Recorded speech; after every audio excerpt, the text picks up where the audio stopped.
Seja muito bem-vindo ao meu canal, meu nome é Renner Miranda e está começando mais um vídeo da série Explica. E o Explica de hoje é sobre Gênesis 6. Quem são os filhos de Deus que se deitaram com as filhas dos homens? Quer saber? Fica pro vídeo. Mas antes de o vídeo começar, eu tenho que te pedir.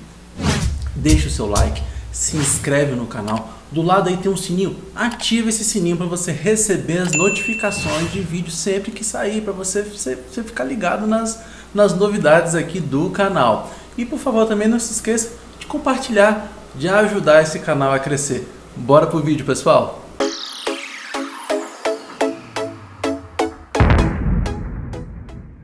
Pois então, pessoal, vamos começar esse texto. Para a gente começar, vamos ler aqui para a gente entender do que eu estou querendo falar com vocês aqui hoje. O texto é o seguinte, está lá em Gênesis 6, vou ler o verso 2. Diz o seguinte: Vendo os filhos de Deus que as filhas dos homens eram formosas, tomaram para si mulheres, as quais, entre todas, mais lhes agradaram. Aqui é o seguinte, uns filhos de Deus, que a gente não sabe quem são, pegaram as filhas dos homens, se deitaram com elas. Depois nos versos continua dizendo que inclusive eles tiveram filhos que foram gigantes e valentes da época. A questão é o seguinte, quem são esses filhos de Deus? Antes de eu dizer quais são as principais linhas de interpretação desse texto, é importante a gente saber o seguinte, do que esse capítulo está falando? Esse capítulo está falando do período do dilúvio. Aqui Deus está falando que o pecado na humanidade está crescendo demais, estava crescendo, e aí o Senhor vai decretar o dilúvio. O Senhor vai chegar para nós e falar, olha, eu vou mandar água sobre esse povo.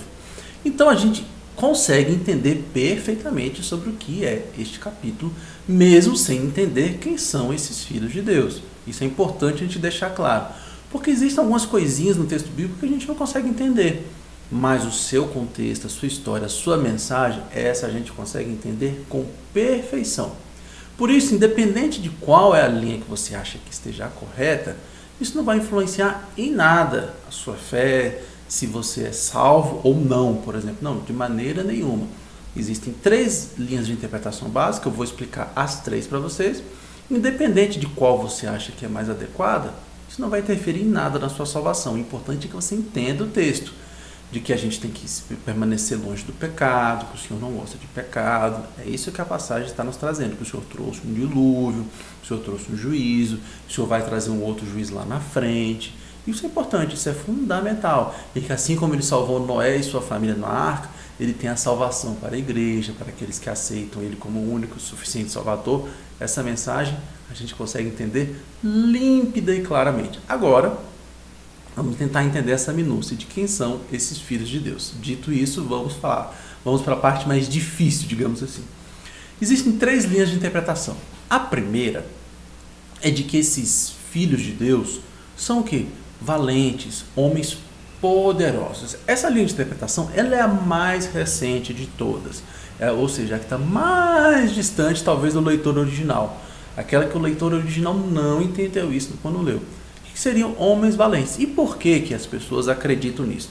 Quando a gente continua o texto, no verso 4 diz o seguinte: Ora, naquele tempo havia gigantes na terra, e também depois, quando os filhos de Deus possuíram as filhas dos homens, as quais lhe deram filhos. Estes foram valentes, varões de renome na antiguidade.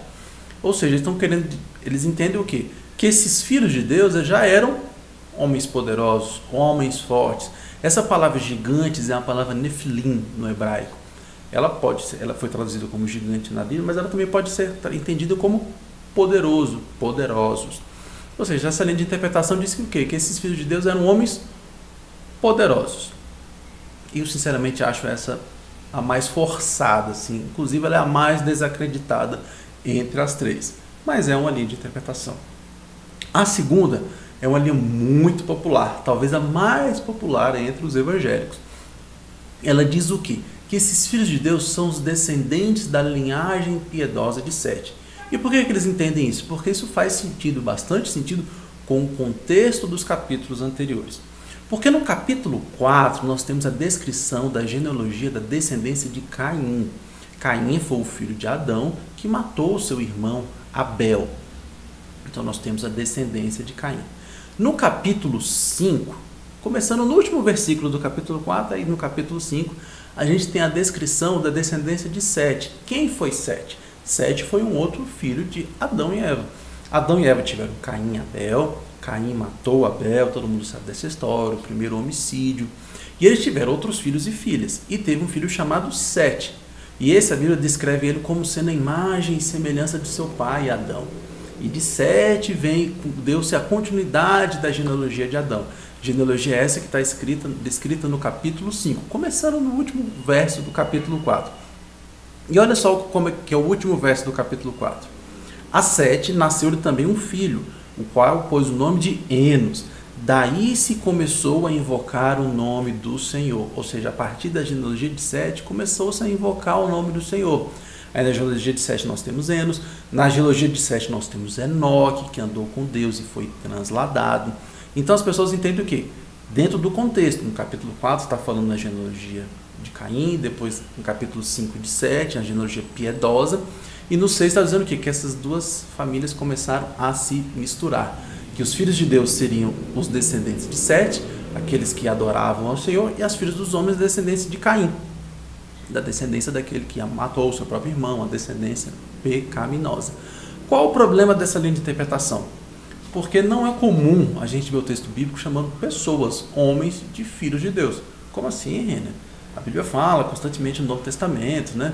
Deus o poder de serem feitos filhos de Deus, sim. No Novo Testamento fala isso bastante vezes mesmo. A gente está falando de adoção, de filiação. Mas nesse contexto aqui de Gênesis, não é normal. O que era normal ser chamado de filho de Deus são os anjos. E essa é a terceira linha de interpretação. A linha de interpretação mais antiga. Aquela provavelmente mais próxima do leitor original, que os rabinos acreditavam ser o que esse texto estava dizendo. De que são anjos. Eu vou ler 2 versos aqui a título de informação na Bíblia, onde anjos são chamados de filhos de Deus. E aqui são sabidamente anjos, não tem essa discussão sobre isso. Jó 1,6. Num dia em que os filhos de Deus, ou seja, os anjos, vieram apresentar-se perante o Senhor, veio também Satanás entre eles. É um texto falando de anjos, onde os anjos são chamados de filhos de Deus. Jó também 38,7.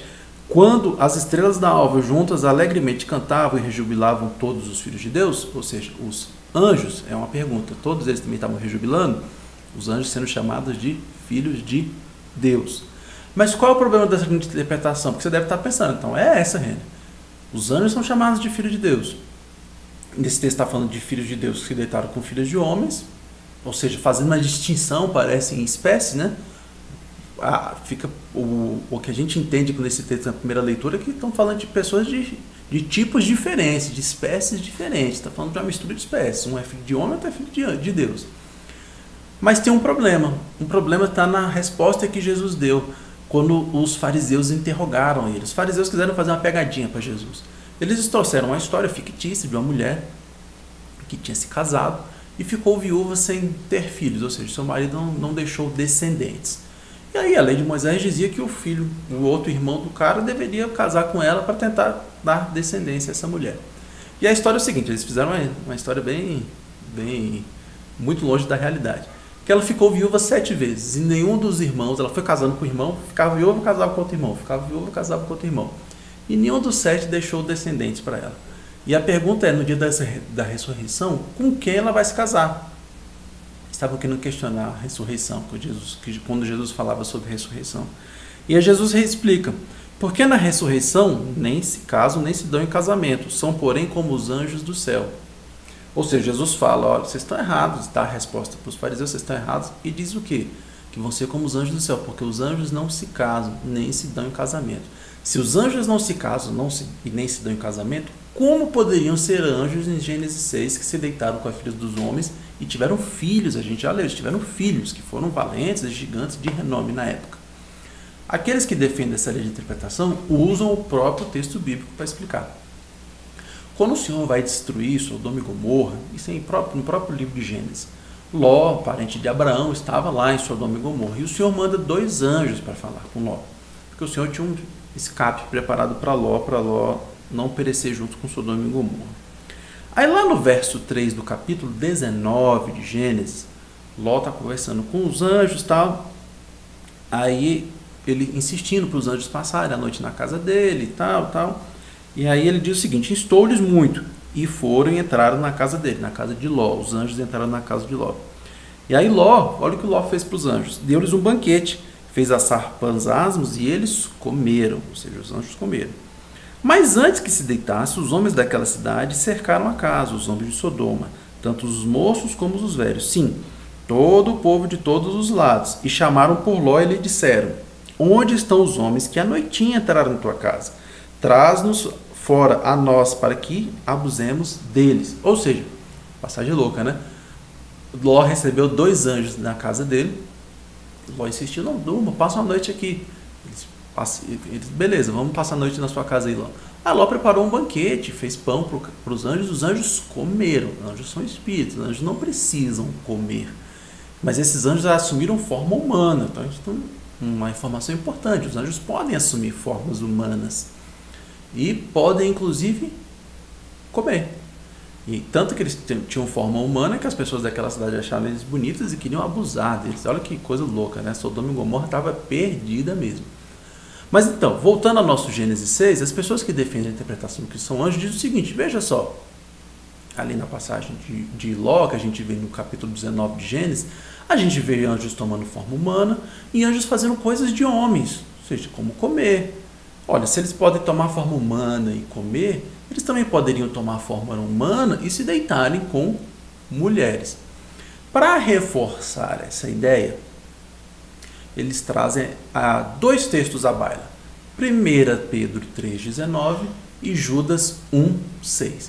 Em 1 Pedro 3,19 fala dos espíritos em prisão, que estavam lá na época de Noé, que Jesus apregoou para esses espíritos em prisão.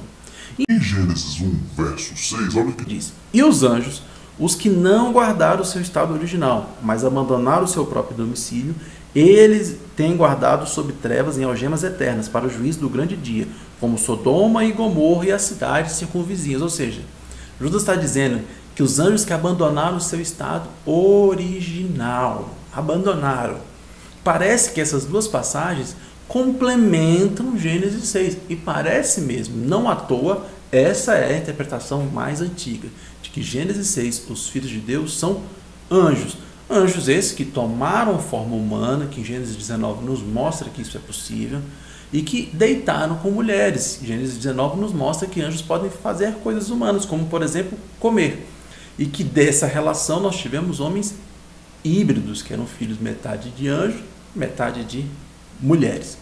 Independente de qual seja a linha que você ache que esteja mais correto, o importante é você entender o que a história está falando, o que o Senhor está nos ensinando que o Senhor não gosta do pecado, que nós temos que viver a vida de santidade, que o Senhor tem salvação para nós, que assim como Ele salvou a família de Noé do dilúvio, Ele tem salvação para quem reconhece Ele como único e suficiente Salvador.